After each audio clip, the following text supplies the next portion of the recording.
దేశంలో అత్యంత సంతోషంగా ఉన్న రైతులు ఎక్కడున్నారంటే తెలంగాణలో అనే సమాధానం వినబడేది. ఇది ఏడాది కిందటి మాట. కానీ ఇప్పుడు దేశంలోనే అత్యంత కష్టాల్లో ఉన్న రైతులు ఎవరంటే తెలంగాణ రైతులు. ఏడాది తిరక్కముందే రైతులను యాచించే స్థాయికి దిగజార్చింది కాంగ్రెస్ ప్రభుత్వం. పొలాల్లో హాయిగా పంటలు పండించుకునే రైతులను నడి రోడ్డుకు ఈడ్చారు పాలకులు. అంతేకాదు, రైతు భరోసా కావాలంటూ రైతులు ప్రభుత్వాన్ని అడుక్కోవాలట. పెట్టుబడి సాయం ఇవ్వండి మహాప్రభో అని వేడుకోవాలట. ఇంతకన్నా దుర్మార్గం ఉంటుందా? అన్నం పెట్టే రైతుకు సున్నం పెట్టిన దౌర్భాగ్య ప్రభుత్వం ఇది.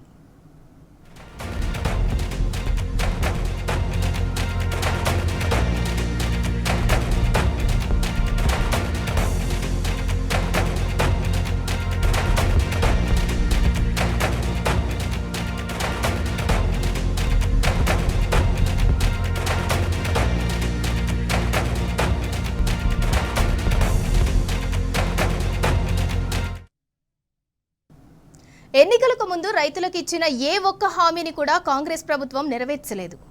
ఓట్ల కోసం నోటికి ఏదొస్తే అది చెప్పారు. వరంగల్ డిక్లరేషన్ పేరిట రైతులకు అరచేతిలో వైకుంఠం చూపించారు. చివరికి రైతుల ఓట్లు వేయించుకుని అవతల పడ్డారు. రాజ్యంలో కాంగ్రెస్ పార్టీ అధికారంలోకి వచ్చిన తక్షణమే రైతులకు ఏకకాలంలో 2 లక్షల రుణమాఫీ చేస్తాం. రెండవ డిక్లరేషన్ ఇందిరమ్మ రైతు భరోసా పథకం తెచ్చి భూమి కలిగిన రైతులకు, కౌలు రైతులకు ప్రతి ఎకరాకు ఏడాదికి 15,000 రూపాయల పెట్టుబడి సాయం అందిస్తాం. ఉపాధి హామీలో నమోదు చేసుకున్న భూమి లేని రైతు కూలీలకు ప్రతి ఏడాది 12,000 రూపాయల ఆర్థిక సహాయాన్ని అందిస్తాం.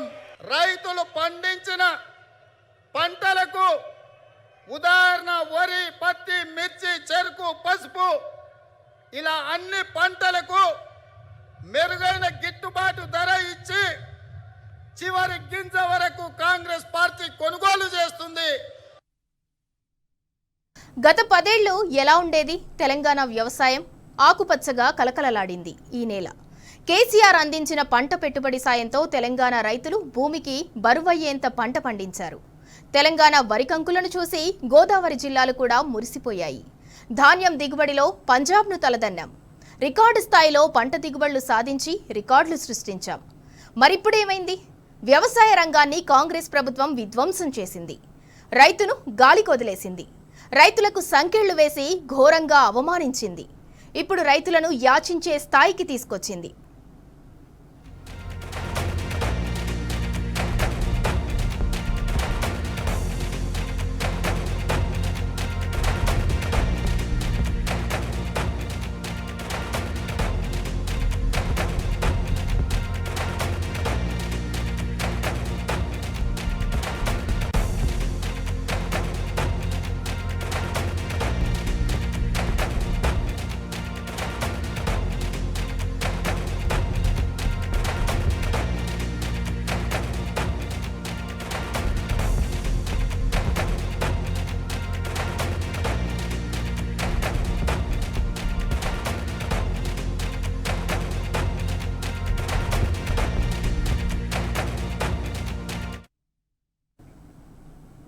తెలంగాణ రాష్ట్రం ఏర్పడిన తర్వాత 10 ఏళ్ల పాటు సాగుకు స్వర్ణయుగమే.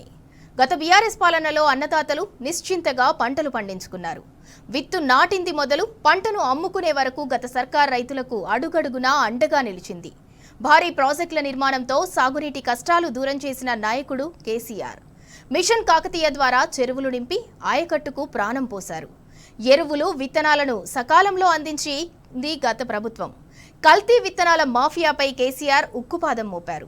ఇవన్నీ ఒక ఎత్తైతే రైతు బంధు మరొకెత్తు. అసలు రైతు బంధు అనే గొప్ప ఆలోచన ఈ దేశంలో ఏ నాయకుడైనా వచ్చిందా? కేసీఆర్ స్వయాన రైతు కాబట్టి, రైతు కష్టం తెలిసిన భూమిపుత్రుడు కాబట్టి అన్నదాతకు పెట్టుబడి సాయం అందించారు. ఎలాంటి షరతులు లేకుండా ప్రతి ఏటా 2 పంటలకు పెట్టుబడి సాయం అందిస్తూ వచ్చారు. రైతు బంధు విషయంలో గత బీఆర్ఎస్ సర్కార్ నిబద్ధత దేశానికే ఆదర్శం.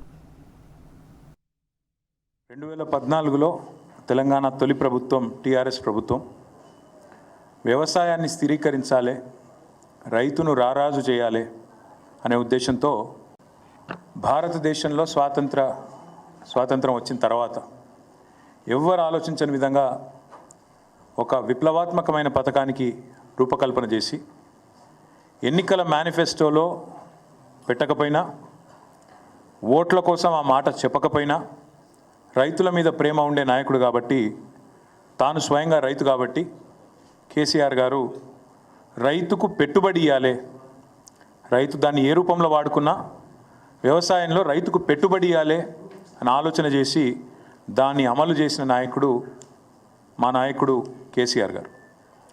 ఒకసారి కాదు, 2 సార్లు కాదు, 11 సీజన్లకు వరుసగా దరఖాస్తు పెట్టే అక్కర లేకుండా, దండం పెట్టే అక్కర లేకుండా, దఫ్తర్ల చుట్టూ చక్కర్లు కొట్టే అక్కర లేకుండా రైతుకు రాష్ట్రంలో నేరుగా వాళ్ళ ఖాతాలో టైంకు టంచన్గా టింగు టింగు అనుకుంటా సప్పుడు అయికుంటా బ్రహ్మాండంగా ఖాతాలో పైసలు పడుతుండే.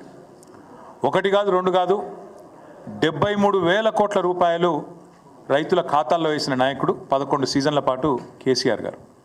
ఇప్పుడు సంవత్సరం దాటిపోయిన తర్వాత కూడా రూపాయి కూడా రైతు బంధు రూపంలో ఈ ప్రభుత్వం వేయలేదు.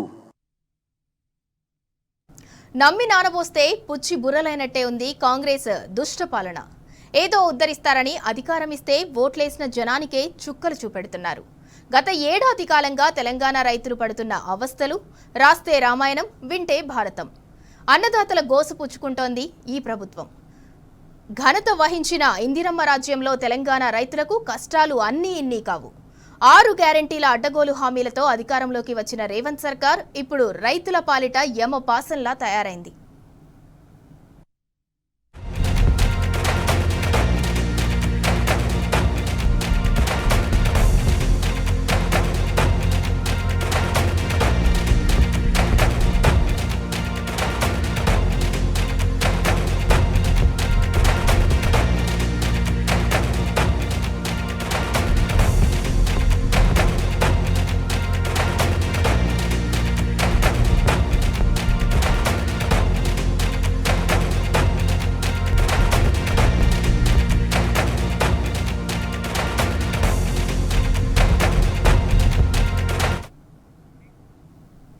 ఇలా అధికారంలోకి రాగానే అలా రుణమాఫీ ఇస్తామని మాయమాటలు చెప్పారు.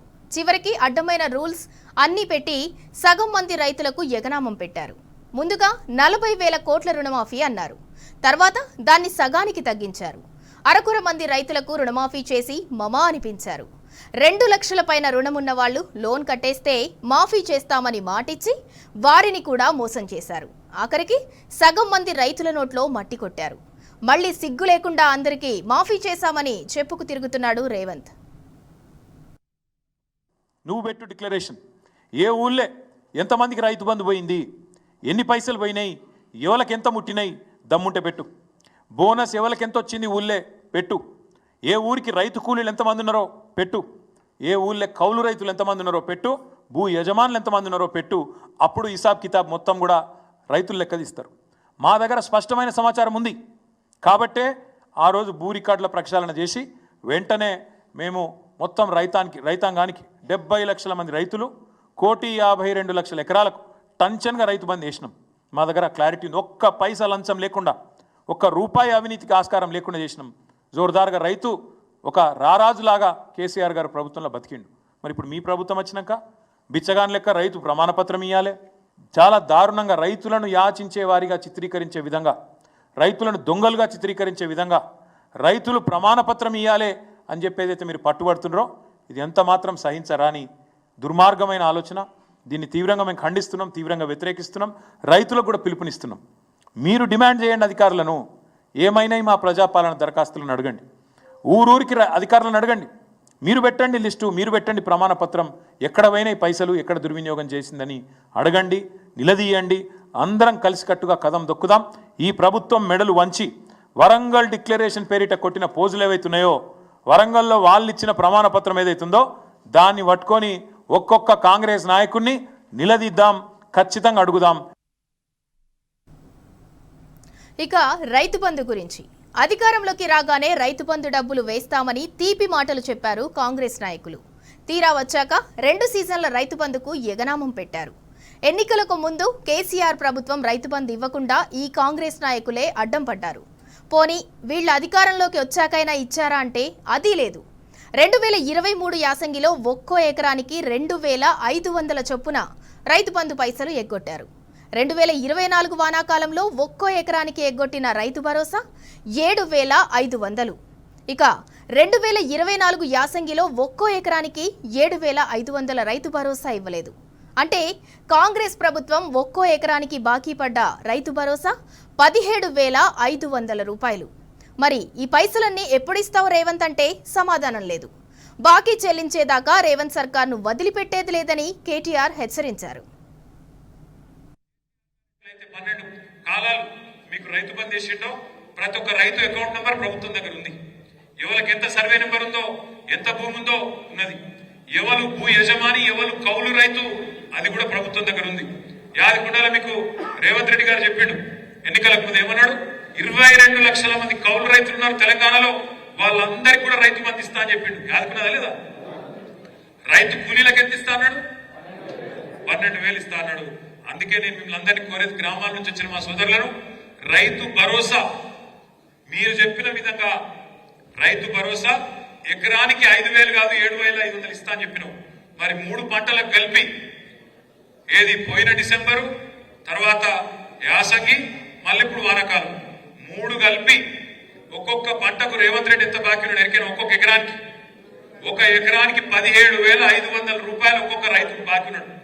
యాసంగప్పుడు మాత్రం పాత రైతు బంధు ఇచ్చాడు. అది ఎంత? ఎకరానికి 5,000 ఇచ్చాడు. దానికి మీదికెళ్ళి 2,500 బాకీ ఉన్నాడా? అటంగా 7,500 బాకీ ఉన్నాడా? మళ్ళీ ఇప్పుడు 7,500 బాకీ ఉన్నాడా? సో ఎంత మొత్తం కలిపితే ఎకరానికి 17,500 రూపాయలు బాకీ ఉన్నాడు. మొత్తం ఇవ్వాలి. ఇప్పుడు తప్పించుకుంటా అంటే నడవది. రైతులకు ఎరువులు, విత్తనాలు కూడా సరఫరా చేయలేని చేతగాని ప్రభుత్వం ఇది. కాంగ్రెస్ పాలన పుణ్యమా అని ఉమ్మడి రాష్ట్రంలోని కష్టాలు మళ్లీ దాపురించాయి. ఎరువులు, విత్తనాల కోసం మళ్లీ చెప్పుల లైన్లు దర్శనమిచ్చాయి. కాంగ్రెస్ రాకతో ఎరువుల కష్టాలు మళ్లీ షురువయ్యాయి. యూరియా కోసం సొసైటీల ఎదుట రైతులు బారులు తీరుతున్నారు. అటు ప్రాజెక్టుల నుంచి నీటిని విడుదల చేయకపోవడంతో నారును కాపాడుకోవటం గగనమైపోయింది. కామారెడ్డి జిల్లా నాగిరెడ్డిపేటలో ప్రధాన కాలువ కిందనే ట్యాంకర్లతో నీటిని తెచ్చి తూకం తడుపుతున్నారు. ఇటు నల్గొండ జిల్లా తుంగతుర్తి నియోజకవర్గ రైతులది అదే పరిస్థితి. కాళేశ్వరం నీటిని విడుదల చేయకపోవడంతో రైతులు బిందెలతో నీళ్లు తెచ్చుకొని పొలాలు తడుపుతున్నారు. ఇది ఎవరి ఫెయిల్యూర్?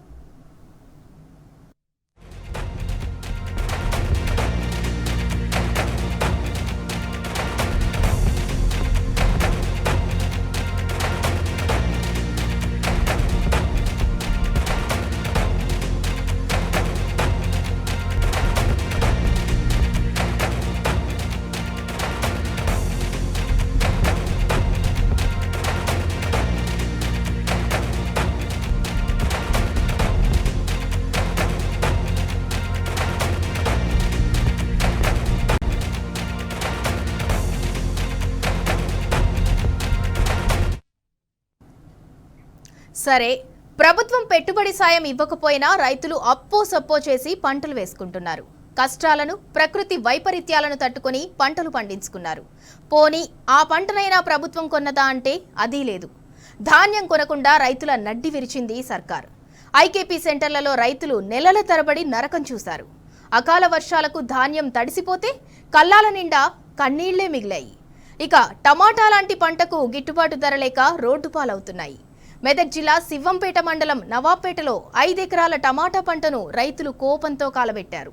లక్షలు పోసి సాగు చేస్తే కనీసం కిరాయి కూడా గిట్టుబాటు కాలేదని రైతులు ఆవేదన చెందారు. ఒక్కో క్రేట్ బాక్స్ మీద 10 రూపాయలే మిగిలితే ఇక ఆ రైతు ఎలా బతకాలి? తన కుటుంబాన్ని ఎలా పోషించుకోవాలి? పంటలకు కనీస మద్దతు ధర కూడా ఇవ్వలేని పాపిస్టి సర్కార్ ఇది.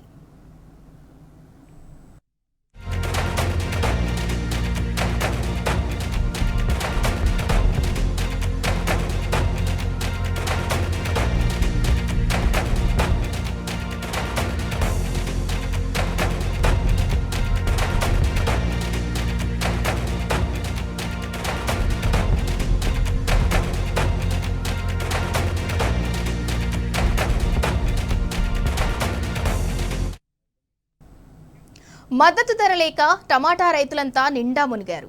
మెదక్ జిల్లా నవాబ్పేట గ్రామంలో టమాటా రైతులు ఘోరంగా లాస్ అయ్యారు. పంట కోతకొచ్చే సమయంలో టమాటా ధర అమాంతం పడిపోయింది. దాంతో రైతు గుండె గుబేల్మంది. ప్రభుత్వం మద్దతు ధర ఇచ్చి ఆదుకోవాలని టమాటా రైతులు డిమాండ్ చేస్తున్నారు.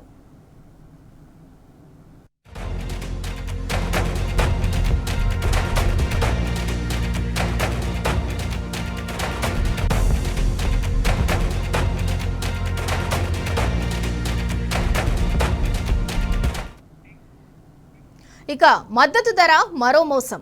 అధికారంలోకి రావటమే ఆలస్యం. అన్ని పంటలకు మద్దతు ధర ఇస్తామని హామీ ఇచ్చారు. మరి ఇచ్చారా? ఏ పంటకు ఎంఎస్పీ దక్కలేదు. కొనుగోలు కేంద్రాల్లో ఎదురు చూసి రైతులు అలసిపోయారు తప్పించి సర్కారు మనసు కరగలేదు. ధాన్యానికి, పత్తికి, ఇతర ఏ పంటకు మద్దతు ధర లేక రైతు విలవిల్లాడిపోయాడు. పంట అమ్మితే షావుకార్ దగ్గర వడ్డీకి తెచ్చిన డబ్బులు కూడా గిట్టుబాటు కాలేదు. కష్టపడి పండించిన పంటంతా కన్నీళ్లే మిగిల్చింది. ఇంట్లో తిండికి సరిపడా పండించుకుంటే చాలదా అనే నిర్ణయానికి రైతు వచ్చాడంటే అది ప్రభుత్వ వైఫల్యం కాదా?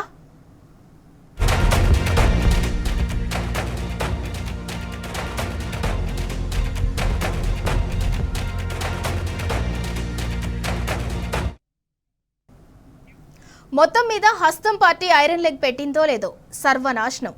కాంగ్రెస్ వచ్చింది, సాగు ఆగమైంది. రేవంత్ వచ్చాడు, వ్యవసాయం దండగైంది.